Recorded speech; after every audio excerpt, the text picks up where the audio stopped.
Hello, and welcome to tonight's call with Congressman Jonathan Jackson. During tonight's call, we'll be taking questions from constituents like you. To ask a question, please press star 3 now. You may also sign up for our newsletter by pressing star 6 at any time during the call. Again, please press star 3 now to ask a question, or star 6 to subscribe to our newsletter. With that, I'll turn it over to Congressman Jonathan Jackson. Hello, good evening. So delighted that you could be on this call. I'm Congressman Jonathan Jackson. Look forward to engaging with you in the next hour, also sharing with you upcoming events.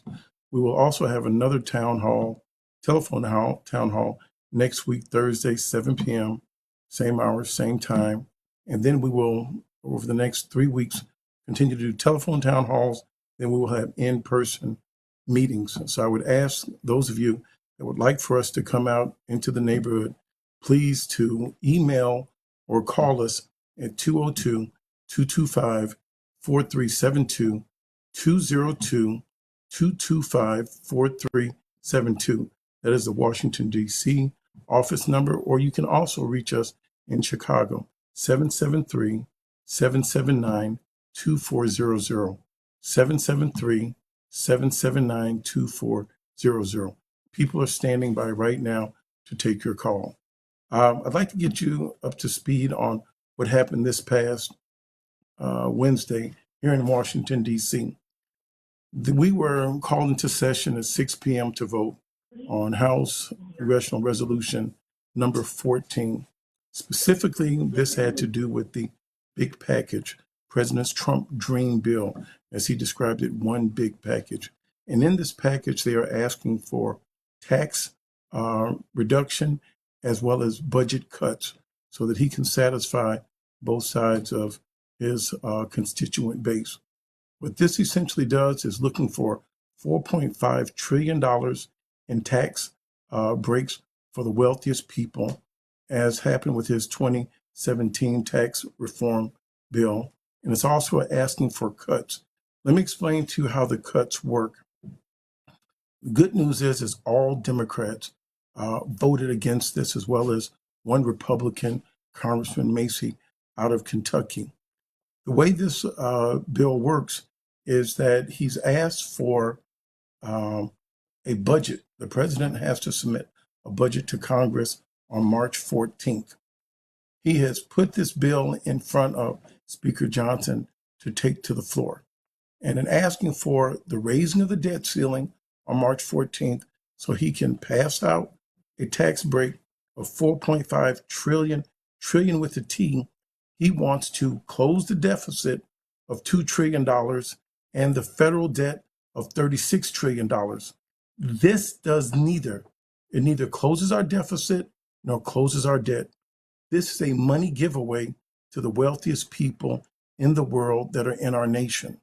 And this came from the House floor now to the Department of Energy and Commerce. Department of Energy and Commerce is the oldest legislative committee in the country, founded in 1795, and it has to deal with telecommunications, energy, which is from solar to gas to fracking to everything. Then it has to deal with Social Security, Medicaid, and Medicare. So it has a large jurisdiction over what happens with energy and commerce in our nation. 1/6, one out of every $6 in the United States economy is going through healthcare spending.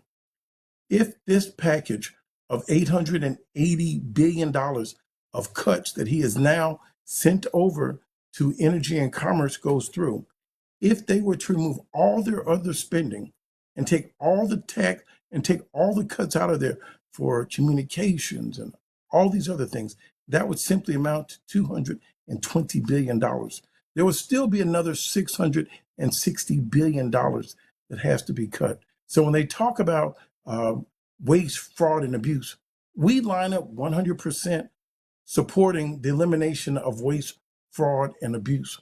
This is not targeting waste, fraud, and abuse. Number one, why doesn't President Donald J. Trump trust Republican senators, trust the Republicans in the Congress and let us as legislators do our job and go into these agencies and cooperate. We have a vested interest in eliminating waste, fraud, and abuse.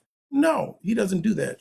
He gets this extrajudicial person he's obfuscating and hiding under some fairly sophisticated cloaks and rules that are very obscure. So Mr. Musk doesn't have to come before Congress. Mr. Musk is an unelected official. He's official because the president has empowered him. He's empowered him because he's called him a special government employee that he houses in the executive office building next to the White House. Therefore, he is shielded from any sort of Freedom of Information Act. So we do not engage in this agency that he's called DOGE, doggy, doge, whatever it is. It's never come before the Congress. Who's voted on it? Who oversees it? So he's gone through and he's removed the inspector generals that have a vested interest in rooting out corruption. He has found less qualified people to go over these agencies. And now he's having Mr. Elon Musk, this extra force, come in with a wrecking ball and trying to fire and displace people. Everything about it is unprecedented. Everything about it is simply wrong. If they want to deal with government efficiency, why don't you hire accountants? Why are you hiring hackers that are 19 up to 26 years of age with some have some shady backgrounds, like the young man that's 26 that says he was racist before it was cool. This man that says we should normalize Indian hate. This man that other people agreed should go, and Mr. Musk said he wants him back. So I have several questions about this, not even agency, this group called Doge. Who's paying them? Why don't they have to do professional transaction reports? This is something that personal transaction reports. Every member of the Congress, every member of the Senate have to do it, where you can see what people have bought and sold in stocks. The same time they're canceling contracts that hurt other people, are they buying stocks that are enriching themselves? There's no oversight and no accountability and no transparency. We welcome any sort of crackdown on waste, fraud, and abuse. This is not attacking waste, fraud, and abuse. This is going to hurt many people. And what does Medicaid do is something I want to bring to your attention on what will be some of the impact.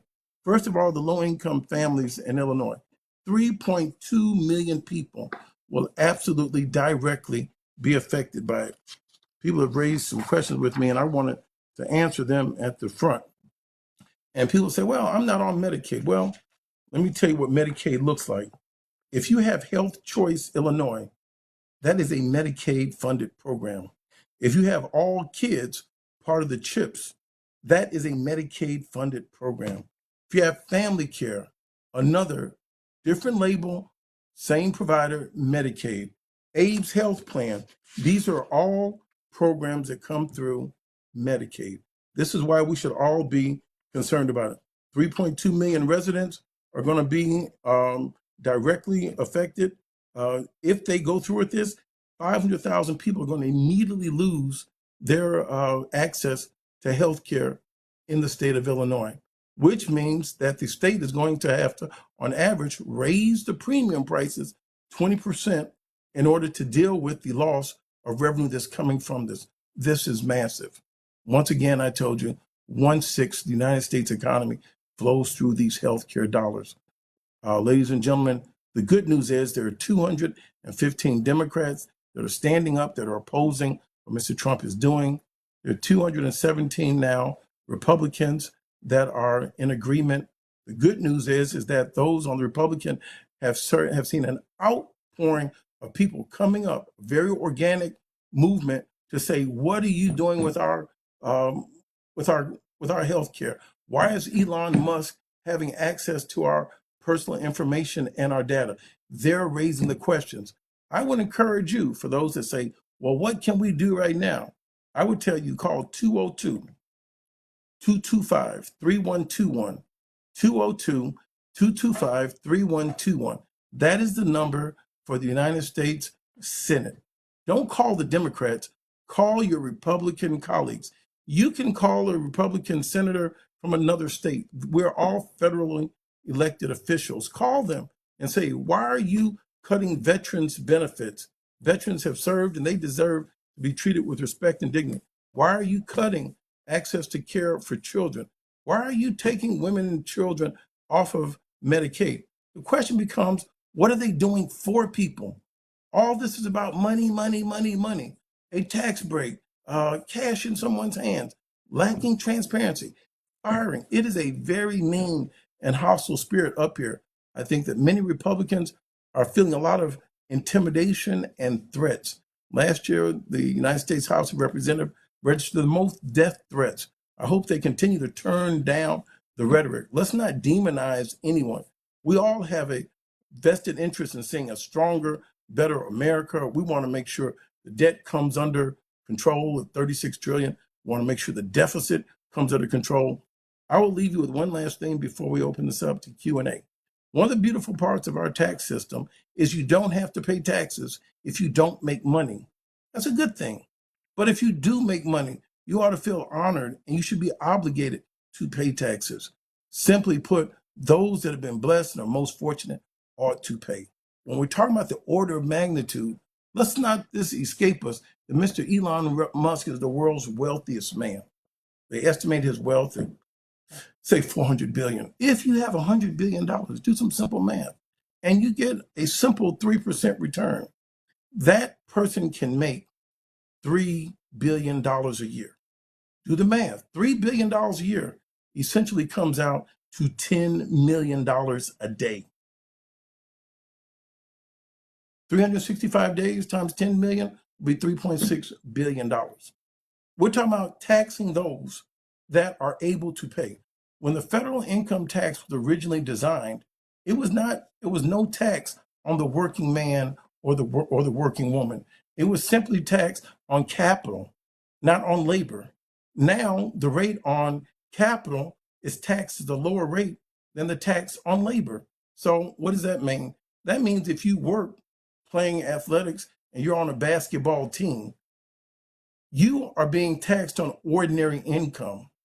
If you own the team and don't need to take money out of your corporation this year, but you can continue to have retained earnings because you have other interests, after 2 years, that's no longer ordinary income. When you get your distribution, your disbursement of cash, that is now not going at 35%, that's coming down to 15% before they start making all the deductions to reduce their tax bill. This is a challenge we have, putting taxes appropriately on the fair people. Corporations that are benefiting ought to be able, that are domiciled in the United States of America, that have offshore holding companies, ought to pay U.S. taxes. They ought to be fair. So with that, I open this up for question, and thank you so much for tuning in. Thank you, Congressman. The first question tonight will be from Deacon Robinson. Deacon, you're live with the Congressman. Hi, how are you, sir? Wonderful. Thank you, Deacon, for calling.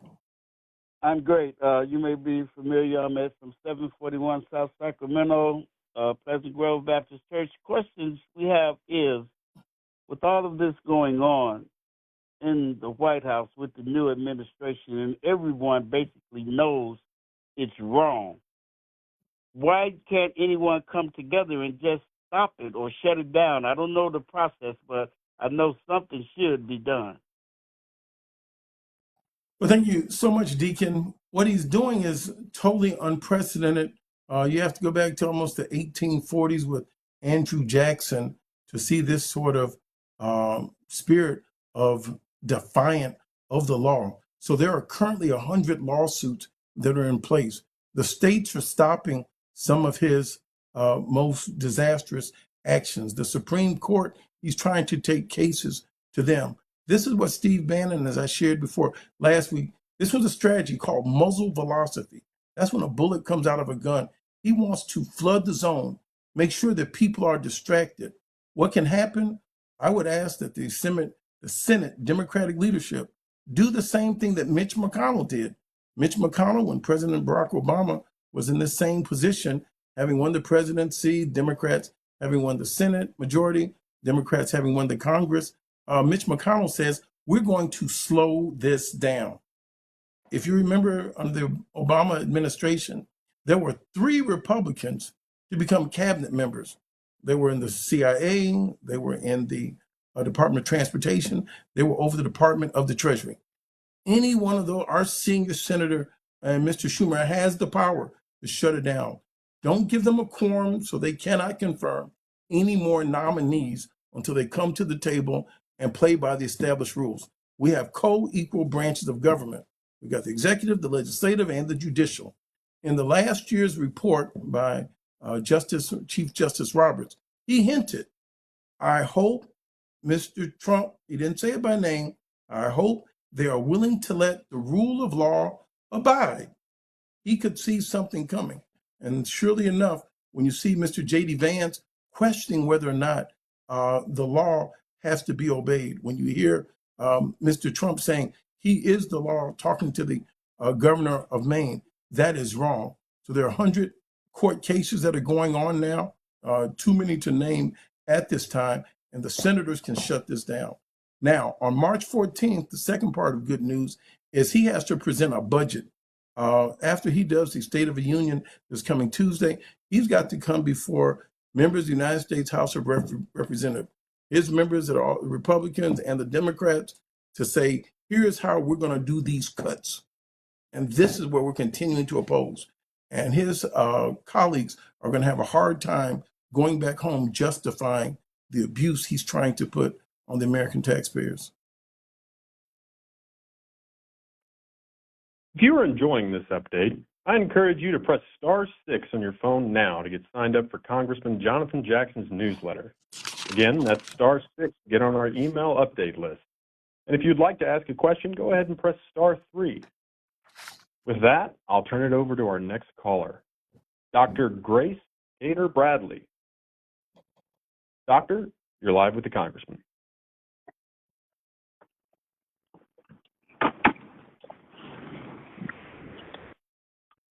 Hello? Dr. Wallace? You're live with the Congressman.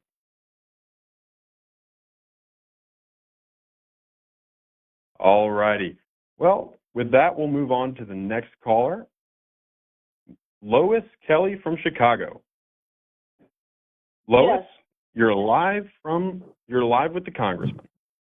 Okay. I just want to know, why is it when we had the last Congress with the House, the Senate, and the presidency, that the Republicans was always blocking everything and we didn't get everything done? So why can't we as Democrats do the same thing this time? We absolutely can. It's the same rules. And so the members of the House that have 2-year terms, Congress people, don't interview the nominees for these departments. That goes through the Senate. So I've not been in a formal meeting with Mr. Elon Musk. I've not been in a formal meeting with any of these cabinet nominees. That is in the jurisdiction of the Senate. The ranking member, our Senate lead, has to shut this down so they won't have a quorum. They don't have a quorum, they can't go through with their nominees. So I would strongly recommend that. In the meantime, once again, I ask people to call 202-224-3121. Call and speak with a senator. Tell them your disgust and tell them you want Elon Musk to keep his hands off your personal data. You don't want him in your tax returns. You don't want him in your student loans. You don't want him looking in the Office of Personnel Management. Mr. Musk, firing people that are at the Center for Disease Control, and we have an outbreak of bird flu. We got children dying in Texas. Like, hands off our personal data. If he wants to run for office, he should.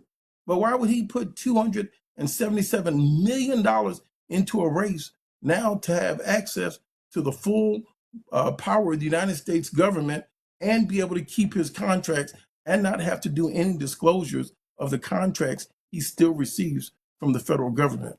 Hands off of people's personal data. Now, he is one of the early investors in PayPal and other things. He's done extraterrestrial satellites. He has Starlink, does global communications. These gentlemen have the sophistication to rewrite these programs. He wants to do a payment platform. He has some other ambitions. One of his goals is to get to Mars and all other kind of stuff. We're trying to feed hungry people right here on Earth. He needs to get his hands off of people's personal data. If we want to go through budget cuts, we can do this in a sane way that can alleviate some people's fears. But people should not get a 21-hour text, you'll be fired if you don't do this or you don't do that. It's reckless and it's harmful. I'm hearing people's pain and anguish all the time.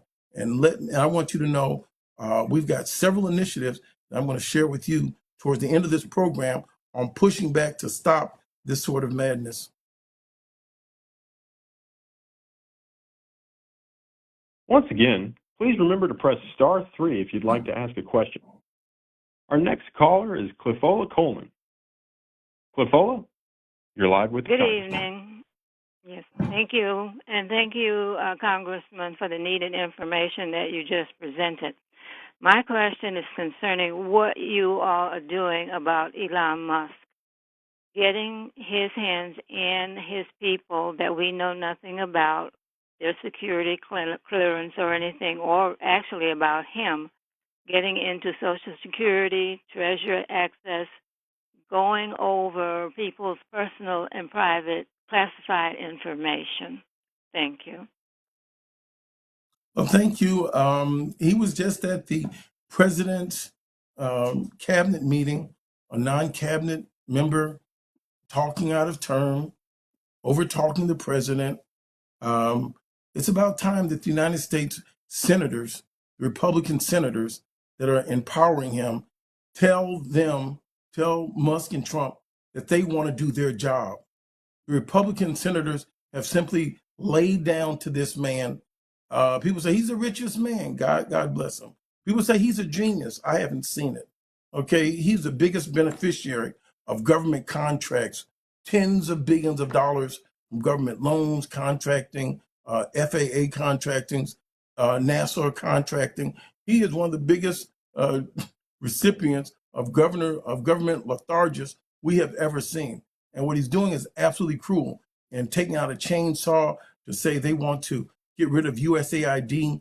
And now the poorest people on earth in Haiti, in the Sudan, are now being denied food. The poorest men, the poorest women on earth, by the most powerful man, Mr. Donald J. Trump, and the wealthiest man, Mr. Elon Musk. The Senate has to step up. On March 14th is when you can see from the United States House of Representatives us standing in solidarity. You're going to see more of this town hall backlash. And I would encourage you to go to some Republican town halls and tell them we're not going to stand for this anymore. So many good questions have been asked tonight. Now we would like to ask a question of all of you back home listening during this interactive Teletown Hall. What issue are you most concerned about? Press 1 for healthcare. Press 2 for the economy. Press 3 for immigration. Press 4 for education. Press 5 for food. To give everyone a chance to answer, we're going to look at those poll results in just a moment after the next question. Our next caller is Linda Williams from Chicago. Linda, you're live with Congressman Jonathan Jackson. Yes, hello. I was just interested on whether or not they were planning on cutting any funds for housing, affordable housing. I'm sorry, can you speak a little louder for me, please? Yes, I was wondering were they planning on cutting any federal funds for public housing? Yes, Affordable housing? Correct. That is not on the table, any plan that Mr. Trump has articulated for affordable housing. He says that the Department of HUD, Housing and Urban Development, should have massive layoffs. So they're not stopping at any one agency. There are 3 million roughly federal government employees, and he thinks that they're making too much money. And he's questioning whether or not they even show up to work. So when Mr. Musk sent out the million emails the other day, He was trying to see if people were calling back, if they were emailing back. Let me tell you the ruse and the scam behind that. He's not going to read in a million emails. What is he doing? This is how you start developing AI programs. You send it out and then let everybody report back in. You gather this data, you synthesize it, and then you can start creating bots that can respond to people. So he's trying to control people's data. So yes, he does have plans on cutting the affordable housing.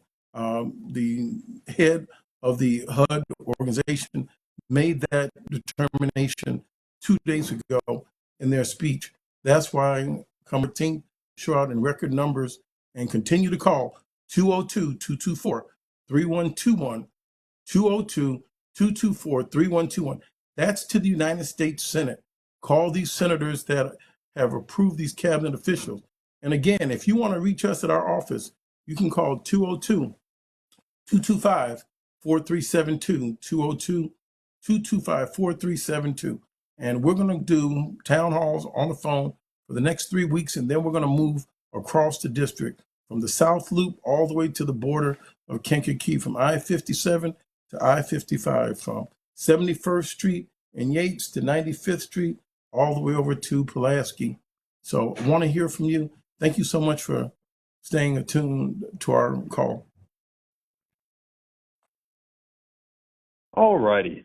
Now, before we get to that next question, we'll take a look at those poll results. And just to remind you, we asked, what issues are you most concerned about?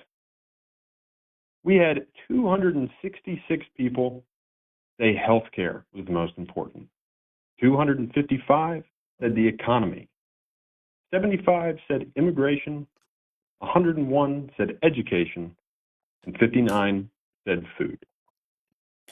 Thank you to everyone who weighed in on tonight's poll, and we'll get to the next question. Our next question comes from Monique. Monique, you're live with Congressman Jonathan Jackson. Hi, can you hear me? Yes, hi, Monique. Hi. Thank you, Congressman Jackson, for your dedication, your service, and your wonderful, wonderful parents. God bless the Reverend Jesse Jackson. In the United States, sir, we have the Patient Protection Act that protects all people that have medical endowments, whether it was from court orders or this, that, and the other, that have their benefits and their privacy protected. So can we look at the solutions? And we need to change our tactics, because we now have a president that only responds to compliments. So we love you, President Trump, but things you're doing is wrong. So can you make sure that our Patient Protection Act is protected? And I know that in Social Security, it also shows the stream of like all the income, like your grandparents or great-great-grandparents. So when they were saying there was 300 years of information in there, exactly, we're all just a number. We got our Social Security numbers from our parents. You know how your sequence came. And then lastly, can we make sure that this big check thing that he's doing, the $284 million and $1 trillion for the rich people, because you know he owe money, so you know they had to loan him the money. Can we get our $5,000? Because my grandchildren voted for him. They're 18 and 21. It broke up our family, and a lot of kids think that they're getting this stimulus check. If they don't get that money, we're going to have another mess on our hands with these young people with violence. Thank you for your service, and I'm here to serve. I'm here to help. God bless America. Well, God bless you. I am so glad that you called, and it is very unfortunate that he's not told the truth to these young people. And Speaker Johnson, who's head of the House of Representatives, and money is dispersed from the United States Congress, not through the executive branch. We have to teach some of our young people civics that no, they will not be getting a $5,000 check. Speaker Johnson just the other day said, given the choice between trying to release $5,000 or reducing the debt, let's pay down the nation's credit card bill, which was the analogy for the federal debt. This was something that Mr. Musk and Mr. Trump had simply waved a little flag out there and saying, these people, I tell you, are committed to the rich, to making them more money. Look what he said the other day on visas and green cards. We're dealing with all these immigration issues. The only solution he's come forward with is let's sell an immigration card for $5 million each. And he said there'll be millions of people that want to spend $5 million, and that's cheap, quote unquote. These are his words, that would want to become United States citizens. He's talking about individuals that can pay $5 million. When have you heard the president talk about those that needed housing, those that are homeless? How do we reduce the rate of veterans that are committing suicide? How can we make the seniors more secure? How can we deal with the humanity of persons that tried to escape their countries to come here to seek a better life? How are we dealing with those that have chronic illnesses? How are we going into cities that still have high levels of lead and asbestos that are contaminating people? How are we going to try to create a renaissance and a revolution in education to make people live up to their potential? He's mentioned none of that. It's not on his mind. And so to your children, they're going to learn the hard way that it's not coming. And I hope that they do not take to violence, as you had talked about, because he is going to continue to beef up law enforcement. He's going to continue to expand the privatization of jails. The jail private stock soared after he won. President Obama had put a sunset on ending private prisons. Now private prisons are back in fashion on the stock market. So he's looking to lock up people for profit. So tell our young people, violence isn't going to get you anywhere but a long jail sentence. So let's not use that as the alternative. Let's get them more excited about school and expanding their skills. But the $5,000 check, put it simply, they were used. He had them. So next time, I hope they make wiser decisions. For anyone who is just now joining us on the call tonight, if you would like to ask a question, press star 3. If you'd like to subscribe to our e-newsletter, press star 6. Now for the next question. That comes from Emma Young. Emma? Hello, Live. Congressman. Hello, Congressman Miss Emma. Jackson. Hi. My question is this budget or is what DOGE is doing, how is that going to affect Social Security? I always did the Social Security payments were secure. And will that affect our payments? Everything is on the table, yes. What has been proposed, we don't know. Tune in next week and I will give you an update on that. There's another section of Project 2025 I will have to read again. That 922-page document speaks to what their goal is. First, they wanted to come after USAID, then they want to go after the Department of Education. They have a roadmap.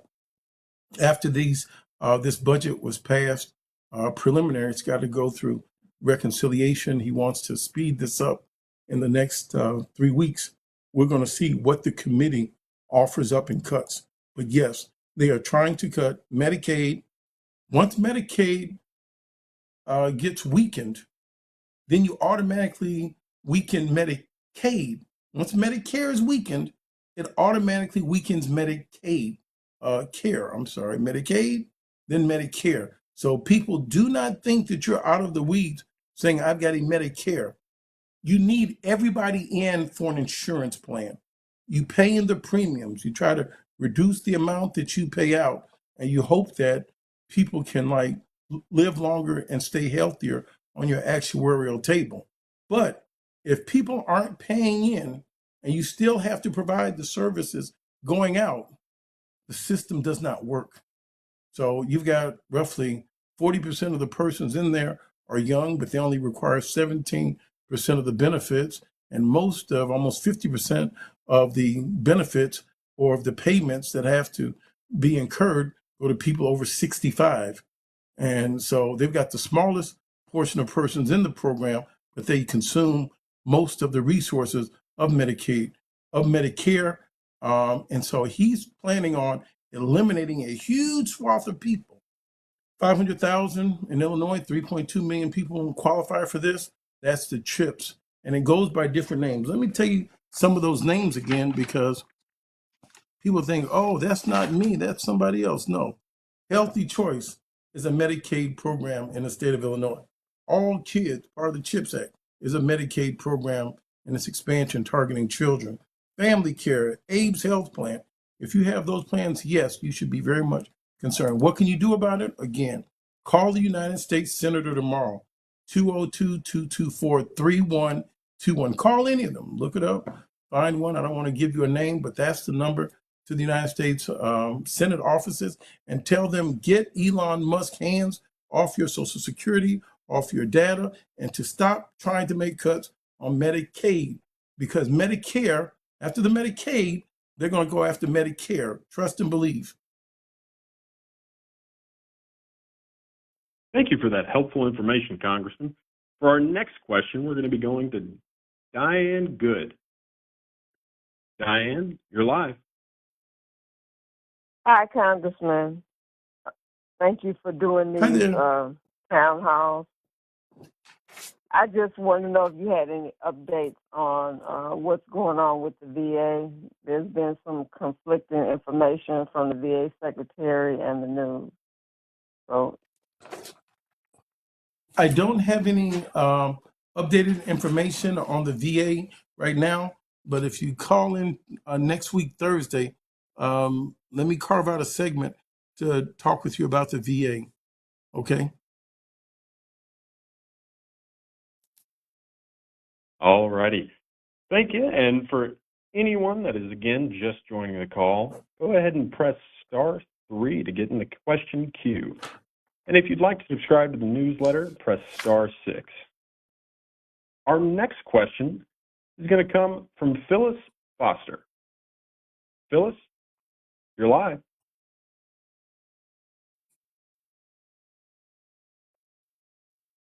Hello, Phyllis, are you there? Oh, yes. Hi. Yes. They told me to press *6 if I wanted to be on some newsletter or something. Be added to the newsletter or something? Is that what they mean? Yes, ma'am. You press *6 if you'd like. I can move along. But if you'd like, I see that you have a question to ask the Congressman, and if you'd like to go ahead and do that, you're more than welcome to. You mean ask my question? Yes, absolutely. You are Yes, live Ms. on Phyllis. the air. You can have a conversation with the Congressman. Okay, thank you. Thank you, Congressman. Thank you for taking my call. I know you touched on Medicaid, and that was one of my questions. You did answer that very well. I am very concerned about Medicaid, Medicare, SSDI, which is what I fall into, and certain family members fall into SSI and SNAP. So I'm very concerned about all of these things, and thank you for explaining, because we're very worried about these things. If they do be cut, how is this going to affect us? Oh, well, thank you, Ms. Phyllis. It'll be awful. So we're not going to cross that line. I serve on the Ag Committee. Specifically, I want to stay on there to deal with the SNAP, the Supplemental Nutrition Assistance Program. People need to hear the full name of that, because we have growing malnutrition in our country. You're basically talking about $6 a day that is afforded to 40 million people that aren't getting enough nutrition. Poor nutrition in a child leads to poor development in the brain, behavioral issues, a lot of different things. People need fresh food. People need access to healthy food. So we're all in on supporting the Supplemental Nutritional Assistance Program. Yes, they want to cut that. And they're using the terms waste, fraud, and abuse. You're going to continue to hear that when Mr. Elon Musk goes into Social Security and says there's 1 million people that's 150 years old. That's not true. He's not dealing with the professionals that could give him a tutorial on how Social Security works, how that code was set how those algorithms are working. He doesn't simply know. And to have some 19, 26-year-old hackers in there is insulting. Republican senators ought to be ashamed of themselves. Again, this is not an official government agency. This is something Donald Trump just made up. There's no official office for it, no official emails. There's no background checks on many of these individuals. You're going to find out in time to come that there's some very nefarious characters and individuals in there. I'm going to ask you again, if you can, please feel free to call us at 202-225-4372, 202-225-4372. Be glad to take your calls if we can't get to all of them today.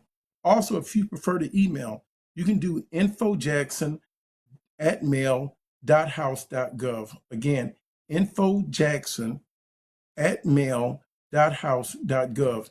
And we'd be glad to follow up with you. Also, we're going to do another 3 weeks of telephone town halls. Then we're going to start going in person across the district. If you want us to come to a facility near you or be notified, please call us at our office, email us, and we'll tell you on our next program all the venues we're going to do live town halls. I would love to see you all in person. Our next caller is Junice Green. Junice, you're live with Congressman Jonathan Jackson. What's up, Jonathan? Hey there. What's up? It's What's JJ, going man. on? Good to see you. Nothing much. I was just going to ask two questions. One is, with the cuts from all these things that we see, these investments overseas, all this money is going to different programs in other countries, and all these programs that are out there that the media is not really covering, that support places beyond the inner city communities of America. Don't you feel by cutting that revenue that some of it can be brought back and invested in the community to address a lot of the things like educational problems, healthcare problems, you name it? And then on top of that, the immigration situation, by shutting the border and exporting people, primarily the criminal elements that have come, people that have not had any health verification, health records, no vaccines. They come in, we don't even know who they are. And by being in things I've done in business, I know that they can buy an ID and be anybody who they want tomorrow. Don't you think by that it would empower some of the employers in this nation and other areas to invest more and to increase job opportunities for people in the community that weren't there, definitely will be there, just like in the construction industry, the vast amount of people that were migrants that were building houses, doing the different things that they were doing. With that not happening, that's going to equal more opportunities for people in the community. So you back the closing of the border and things like that, and do you think that some of this money coming back that can be redirected to an investment inside of the communities across the country? Thank you so much. Here's what I would tell you. Imagine a $100 bill, and you're focusing in on the 70 cents out of the $100 bill. This is what we are talking about. We're talking about 0.7 cents out of a $100 bill, less than a percentage point when we talk about our overseas commitment to dealing with HIV funding, to dealing with malaria, to dealing with vaccines, to dealing with food. We come from a blessed country where we're able to produce more food than what we can consume.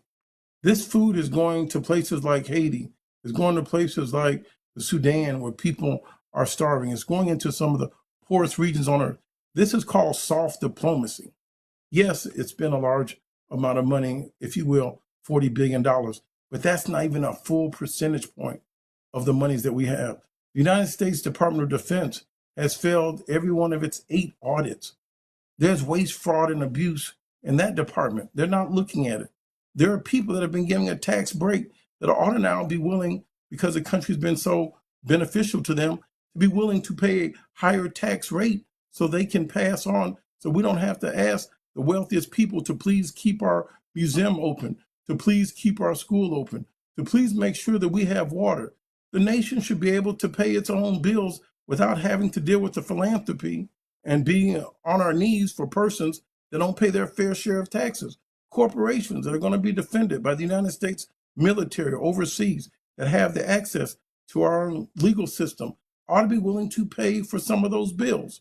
Right now, they simply don't pay their fair share. Like I said earlier, when you talk about ordinary income, persons that are working every day, they're paying a higher tax rate than persons that have private equity, that have hedge funds, that have family offices, that have major businesses where they're able to have capital gains and obfuscate and hide their earnings where they don't have to take out a paycheck every year. So that's what I would say is the difference. Yes, it's a substantial amount, but we also have to have the government to help people when they cannot help themselves. That's where I would end on that. And to the degree that we don't, follow the logic, to the degree that we don't, people are going to continue to come here from South and Central America. People are going to continue to get off the island of Cuba after President Trump called Cuba a terrorist nation. That no other country in the world said that 500,000 people had to leave because the conditions were so unbearable. When they had the coup in Haiti, 100,000 people, then 1 million people almost had to leave Haiti to get off of there. When we put the sanctions on Maduro down in Venezuela, the State Department thought that was going to run Maduro out of office. No, he got stronger, and 5 million people left the country. 3 million people went into Colombia, and others started coming up the Pan American Highway. So we need to think about the damages we're doing abroad and the help we can extend abroad. If not, you're going to run people onto this contiguous landmass. You don't need to fly from Colombia or from Venezuela to get to the United States. You can take a bus, you can drive, you can take a bicycle, you can even walk. We're on one contiguous landmass. That's why I'm a big advocate of continuing the food aid. And most of that money is paid to American farmers to ship the food to build our goodwill. I think that's a valuable program, and I don't want to shift the blame on the poorest and the hungriest people. There are other ways that we can raise taxes, invest in education, invest in people so that they can make more money so that they can pay more taxes. That's a way that you buy down the student debt. You cancel all this interest on that student debt. Let those young people have access to life and an opportunity. That student debt is now holding back economically our current generation. When people are paying more in interest payments than they're paying in principal on student debt, come on. We should look at expanding not only K through 12, K through college, or K through trade school so that we invest in people. I believe the role of government is to help people when they cannot help themselves. If you help people get a better education, improve their lives, then they can pay taxes. That's when the government makes its money back. But the government has to be in the business about investing in people. Thank you for that, Congressman. Our next question comes at us from Nicole Matthews from Chicago. Nicole, you're live. Hello, thank you for having me. I actually have a question because last week I didn't get a chance to ask. In regard to DEI and those initiatives where the government is asking companies to step down or and face penalties, and subsequently people are possibly losing their jobs because of that, what recourse could there or should there be for that, seeing that when DEI jobs are presented, a job is presented as it is. I have never seen a job that says I'm looking for a black woman, a white woman, a LGBTQIA plus person for a particular job. So if a person is losing their job because they were hired for that particular reason, that should be an issue as well. And would there be any kind of backlash or just widespread public recourse for people being terminated because DEI programs are being forced out by the government? Well, thank you so much for calling. I've been so disgusted about this whole process. I can share with you what I've done. We and members of the House of Representatives and Senate. We are co-equal branches of government. I do not work for Mr. Elon Musk. I do not work for President Donald J. Trump. I work for the residents of the 1st Congressional District of Illinois.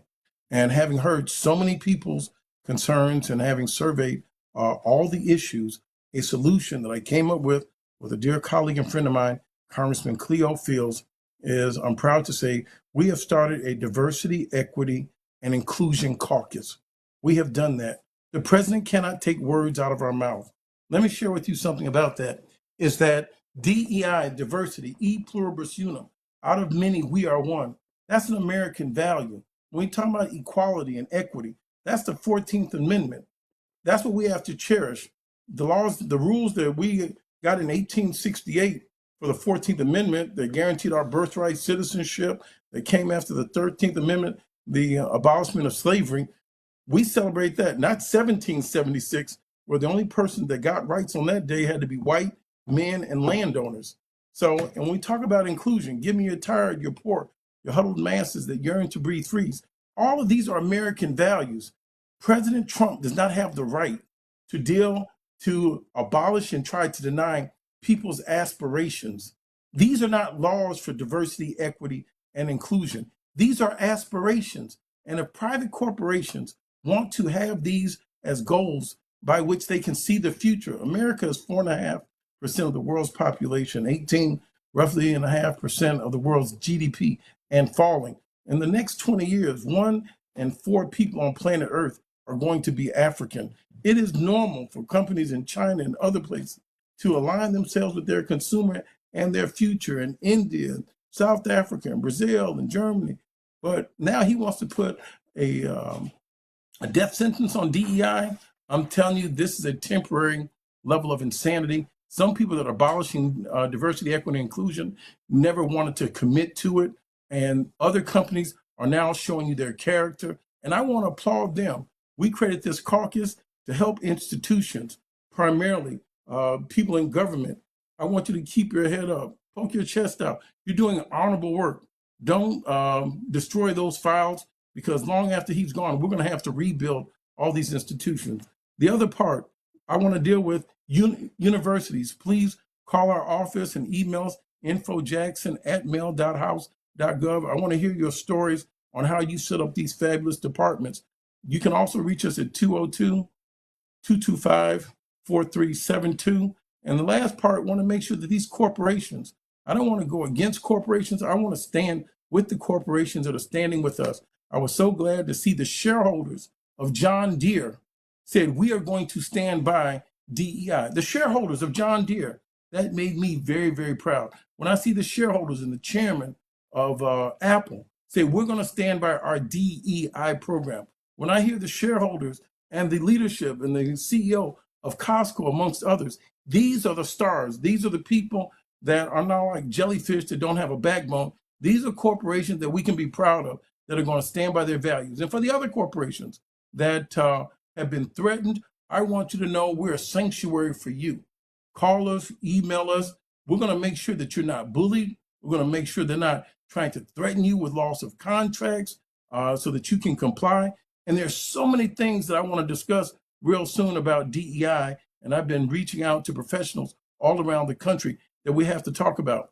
For example, when you say you cannot deal with race and diversity, equity, and inclusion, that affects the National Institute of Health.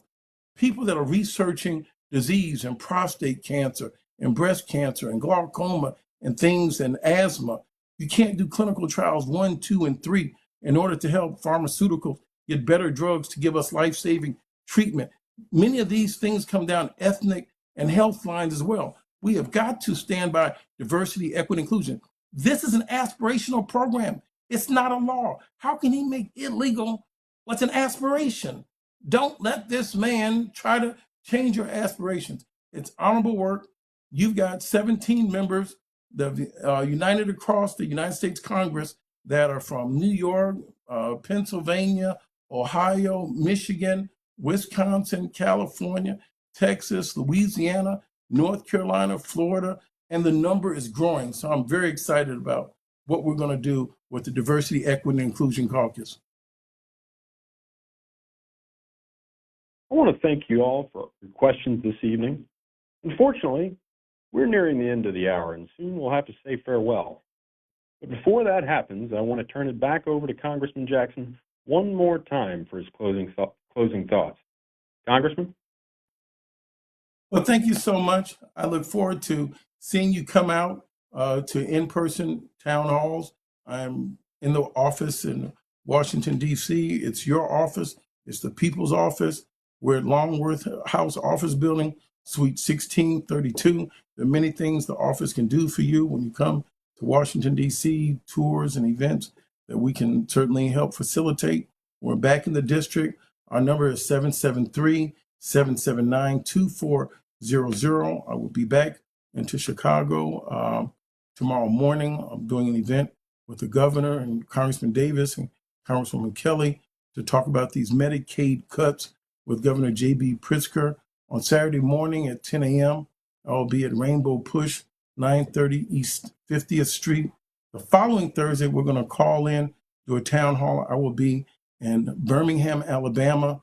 We're going to go across that bridge again in Selma for the 60th anniversary of the Bloody Sunday. Let us never forget. We will not remove our ancient landmarks. Now we have to go back and wake up our children. Those of you that can come to Alabama, I encourage you to come. It's the 60th anniversary of the 1965 year when the Voting Rights Act was signed. We have to do more to educate our children. Even if they cut the budgets of schools, we cannot stop learning. We cannot surrender. My father would always tell me to keep hope alive. I want you to make sure we're empowering our young people. Don't feel despondent. Don't fear. Continue to get up. Do your work every day. Fear not. They are trying to strike fear in you. Mr. Trump is trying to challenge every part of the legal system, and he's running into roadblocks. So I'm highly confident we are going to persevere. We've got 614 days left of this administration before we get to the midterms. We have 215 Democratic elected seats in the House of Representatives. The Republicans have 217. We are 3 seats away from having an African American and the leader of Hakeem Jeffries to become the next Speaker of the House. So the next time we tell people to get out and vote, you better get out and vote. Elections have consequences. Mr. Trump won those 7 swing states by 800,000 votes. 5 million people were unregistered. So yes, there are consequences. And so I feel no way dismayed. I am more inspired than ever. And I want you to know that you got a caucus on the Hill. We stand for diversity, equity, and inclusion. Reach me at infojackson@mail.house.gov. Please feel free to call us at 202-225-4372 or call your United States Senator. Call one of the Republicans. Let them know how you feel about SNAP and Medicaid and Medicare and food to feed the poor around the world, that Americans are spending less than 0.7% of our budget. That's not even 1%. It's not even $1 out of $100. There's no massive waste, fraud, and abuse, and whatever's in there, we need to take it out. But don't take the food off people's plate that need us, that are starving to death right now. So once again, thank you so much. I look forward to seeing you next week. Thank you for joining tonight's Telephone Town Hall with Congressman Jonathan Jackson. If you haven't spoke to a member of our team yet about subscribing to the e-newsletter, please stay on the line. At the sound of the tone, spell out your name and email address slowly. Thank you, and have a good night.